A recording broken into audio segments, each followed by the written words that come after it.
It was late afternoon on March 27, 1964, when the ground in south-central Alaska began to shake as it never had before in North America, and never has since. For more than 4 minutes, centuries of accumulated compression were suddenly released. The magnitude 9.2 earthquake caused part of the Alaskan coast to lurch forward more than 20 meters. The resulting landslides and mudslides devastated towns and cities. In some areas, unstable land began to behave like water, causing buildings and roads and pipelines to sink into the ground, and dozens of tsunamis, the largest of which topped out at 67 meters high, caused catastrophic damage along the bays and inlets of the coast. More than 125 people died in the Good Friday earthquake, which was felt over an area of about 1.3 million square kilometers, and it released more energy than the combined power of every North American quake since. It's been 50 years since North America's largest recorded quake, and its legacy remains enormous, because it was this natural disaster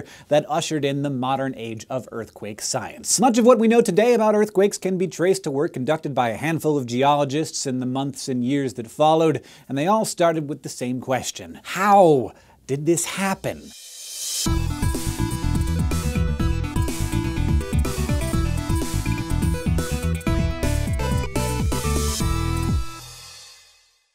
To understand what caused the Great Alaskan Earthquake, and really the majority of all earthquakes, we have to start with plate tectonics. Take a look at a map of earthquake activity today, and you'll find that most of the seismic events all over the world take place along the edge of oceanic and continental plates. There are 7 of them, all told, that together make up the Earth's lithosphere, the outermost shell of the planet where you find the crust and the upper mantle. These plates are constantly moving, and they interact with each other in lots of different ways. They can move apart from each other, creating a space known as a divergent plate boundary. When this happens, magma, the molten rock beneath the surface, usually seeps up to fill the crack and form new crust along the boundary. Plates can also push up against each other, creating what's called a convergent plate boundary. Tectonic plates move slowly, just a few centimeters a year, but over millions of years these collisions can create whole new mountain ranges as one plate is pushed up and the other sinks below the surface. Finally, tectonic plates can slide slowly alongside each other, creating what we call a transform boundary. You won't generally find any mountain ranges or lava along these boundaries, but you will find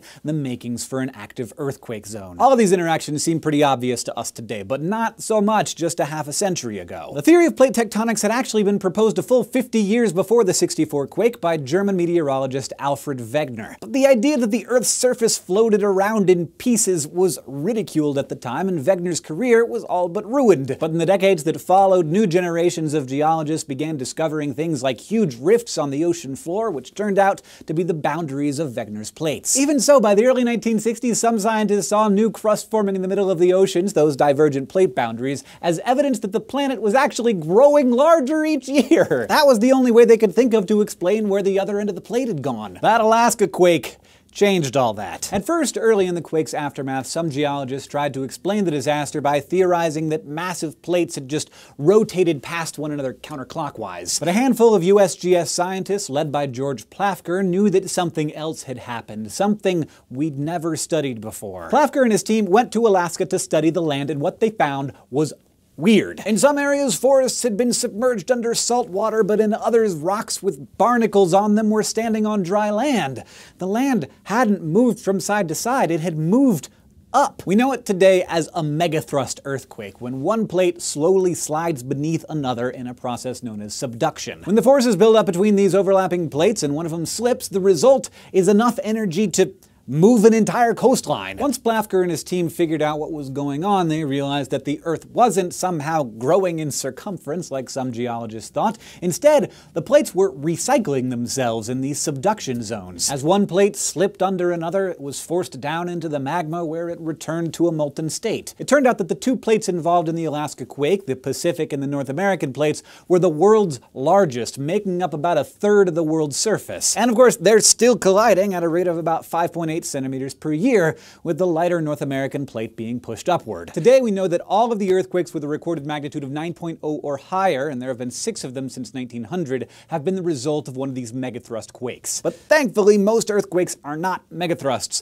The majority occur along those transform boundaries where plates slowly slide past each other. It's this movement that will eventually cause Los Angeles, which is situated on the Pacific plate, to slide right past San Francisco, which sits on the North American plate.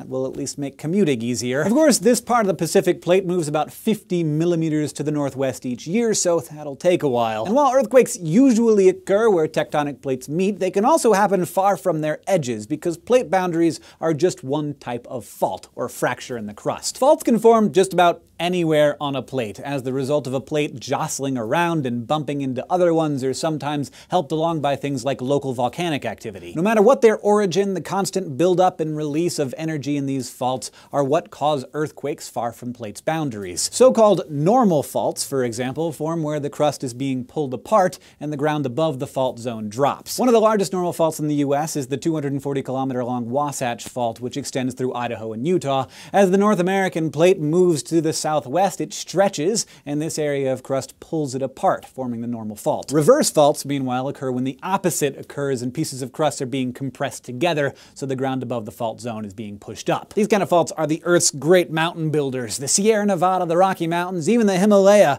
are all the result of reverse fault dynamics, and it's also the type of fault that caused that megathrust in Alaska. Then we have strike-slip faults, where pieces of the Earth rub against each other sideways. California's San Andreas Fault is probably the most well-known of this kind in North America, while most of the earthquake activity in southwestern Europe is the work of Turkey's Anatolian faults. Like many other aspects of Earth science, we're still trying to understand all of the forces that cause earthquakes. And while the Alaskan quake ushered in a new era of knowledge in terms of how the Earth is pieced together, scientists are still trying to get a handle on questions like how different temperatures within the Earth affect seismic activity. And then there's the big question of whether and how we can predict them. It'd be nice if we could just monitor tectonic plates and send out warnings when a quake is imminent, but those plates are usually about 100 kilometers thick, and the process that occurs before an earthquake is subtle and pretty much impossible to observe. But maybe the most lasting legacy of the 1964 earthquake is all of the scientific institutions that now exist to study and monitor the activity of the Earth. The U.S. Geological Survey's Earthquake Hazards Program, the Tsunami Warning Center, and the Advanced National Seismic System, which monitors seismic activity around the clock,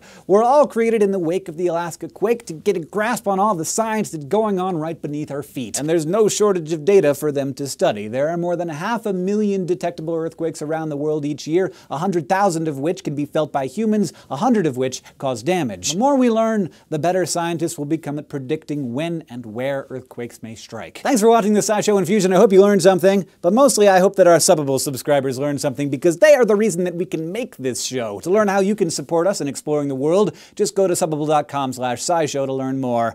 And be sure to check out our new channel, SciShow Space, where you can learn about other kinds of planetary science along with this week in space news. And as always, don't forget to go to youtube.com/scishow and subscribe.